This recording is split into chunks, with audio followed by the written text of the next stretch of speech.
বিসমিল্লাহির রহমানির রহিম। আজকে আমরা কথা বলবো তিতুমিরের বাঁশের কেল্লা নিয়ে। আসলেও যে সময় ভারতে ব্রিটিশরা আসলো এবং এসে তারা বিভিন্নভাবে বাংলার কৃষকদের উপর নানানভাবে অত্যাচার শুরু করলো।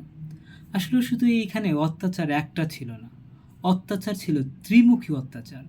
এটা কেমন ত্রিমুখী অত্যাচার? যেমন হচ্ছে জমিদার, এক নাম্বার হচ্ছে যে ব্রিটিশদের যে সৈনিক ছিল তারা সাধারণ মানুষকে শাসন করতেন, তাদের কথা কিছু না শুনলে তাদেরকে বিভিন্নভাবে শাস্তি দিয়ে দিতেন। সেকেন্ডলি হচ্ছে কিছু কিছু হিন্দু জমিদাররা রয়েছে যারা মুসলমানদের উপর বিভিন্ন কর চাপিয়ে দিতেন, দাড়ির উপর কর চাপিয়ে দিতেন। তারপর হচ্ছে দাড়ি ছাড়াও যে কোনো গো হত্যা করা যাবে না। সেকেন্ডলি কোনো মসজিদ বা কোনো মাদ্রাসা করতে গেলে সেখানে বাধা দিবে। এক কথায় হচ্ছে ত্রিমুখী বাধা আসে এবং হচ্ছে কৃষকদের উপর নীল চাষ করতে বাধ্য করে, আমাদের যে শিল্প ছিল সেটাকে ধ্বংস করে।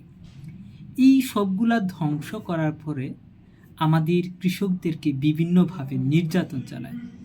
যে সময় আমাদের বিভিন্ন কৃষকদের উপর নির্যাতন চালায় তখন এই সৈয়দ মীর নিসার আলী তিনি হচ্ছে 1830 সালে তিনি একটি সংগঠন দাঁড় করাইলেন এবং তিনি সেই সংগঠনের প্রধান হলেন এবং তার হচ্ছে প্রশাসনিক ইউনিট, তিনি তার একজন প্রশাসনিক অফিসারও তিনি নিয়োগ দিয়েছিলেন। অন দ্য আদার হ্যান্ড তিনি ব্রিটিশদের বিরুদ্ধে যুদ্ধ ঘোষণা করলেন। অন দ্য আদার হ্যান্ড এরপর তিনি হচ্ছে বাঁশের কেল্লাটা নির্মাণ করলেন এবং এর ফলে তিনি ব্রিটিশদের বিরুদ্ধে যুদ্ধ ঘোষণা করলেন। ঠিক ব্রিটিশরাও তাদের অনেক দামি দামি যে ভারী অস্ত্র নিয়ে তার যে বাঁশের কেল্লাকে আক্রমণ করলেন এবং সৈয়দ মীর নিসার আলী তিতুমির তিনি হচ্ছে আসলে শহীদ হলেন এবং অনেক হচ্ছে তার যে অনেক সৈনিকও হচ্ছে শহীদ হলেন এবং অনেকে কারাবন্দী হলেন। আসলে ওইখানে কি আসলে আমাদের শেষ না, এখানে আমাদের ওইখান থেকে আমাদের শুরু হয়েছে। এরপর আমাদের ফরাজি আন্দোলন হয়েছে, কৃষক বিদ্রোহ হয়েছে এবং ব্রিটিশ বিরোধী বিভিন্ন ধরনের আন্দোলন কিন্তু বিভিন্নভাবে হচ্ছে চলেছে এবং বিভিন্নভাবে হয়েছে। তখন আস্তে আস্তে এইভাবে হইল। শুধু তার ওই আন্দোলন কি ওই পর্যন্ত সীমাবদ্ধ ছিল?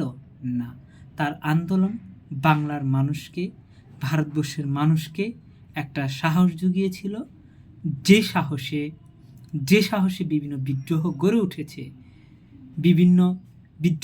উঠেছে এবং বিভিন্ন বিদ্রোহের মাধ্যমে কিন্তু বাংলা থেকে, এই ভারতবর্ষ থেকে কিন্তু ব্রিটিশরা আলটিমেটলি চলে যেতে বাধ্য হয়েছে।